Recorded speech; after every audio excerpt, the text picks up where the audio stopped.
5 seconds to go.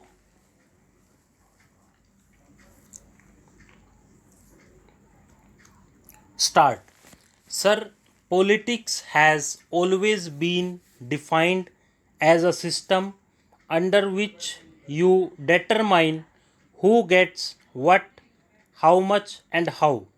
Politics is concerned with the distribution of assets, resources, and goods and services of the society. But politics in our country has been reduced to a game of competitive acquisition, and we politicians perhaps are very acquisitive animals.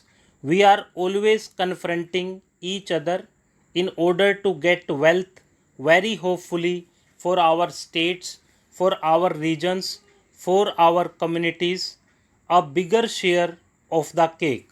Some sort of a struggle is essential. Certain degree of competition ought to be there, but when it is carried to a point where we start encroaching upon the legitimate aspirations of another region of our country, then perhaps we give rise to a situation which does not augur well for harmony, to which my friend referred. Sir, we have two ways of looking at the problems that are with us today. One is, of course, to go into contemporary reality. The other is to take a conceptual view, and that what I imagine the Commission has tried to do, what is ought to be, what is the pattern that we should proceed towards.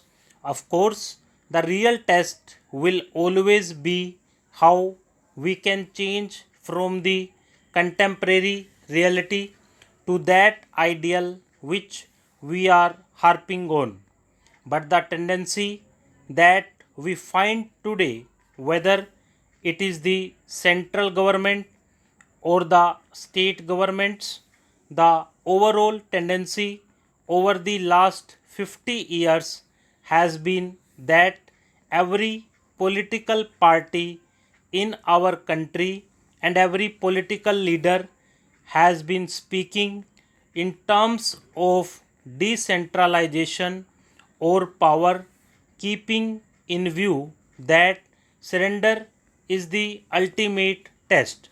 But the actual fact, we must admit that the trend has been towards centralization. More and more power and more functions have gone upwards, even from the level of the local bodies or municipalities. The functions that we at one time carried out by panchayats, they have all become concentrated into the hand, what you call bureaucracy, or the district administration, or the state governments. In fact, if I say so, to a large extent, many of those functions have also in effect been concentrated in the hands of the central government. There are ways of doing it.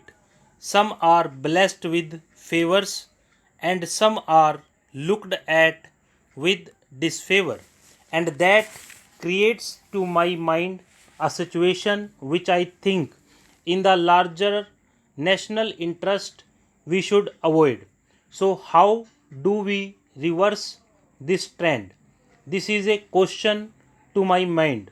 We must start with this confession that this trend of 50 years has to be reversed. Gandhiji talked of the Gram Panchayat, and that is why when I think of the center state relations, I am not confining myself to just the relations between the center and the states.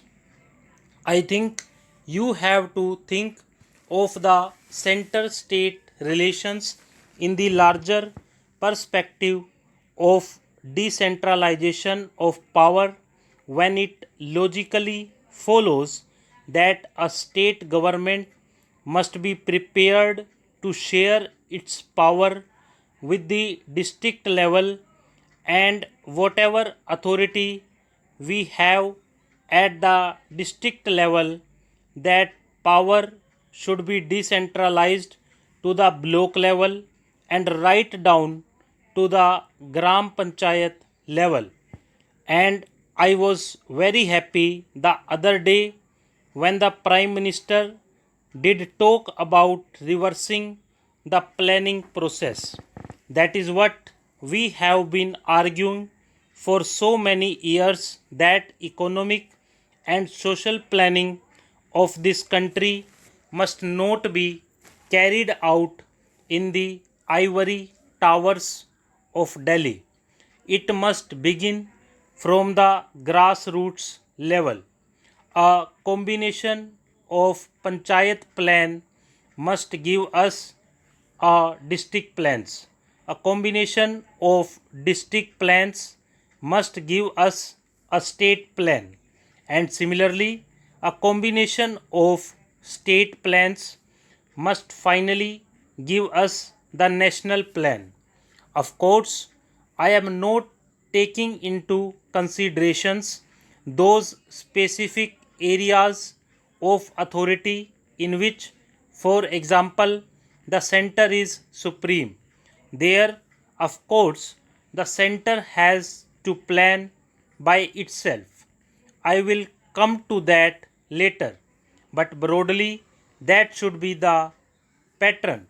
Having said this, I would like to say that from a purely functional point of view, and by virtue of geography and history, by virtue of the very size of our country, and by virtue of the plurality which is a gift of history, efficiency in administration and accountability are just not possible without a degree of decentralization. If the village teacher is not working, the education minister at the center cannot control. It is impossible. If a medical officer in the primary health center is not paying due attention to his job, it is only at that level that his performance can be controlled and he can be made accountable there itself.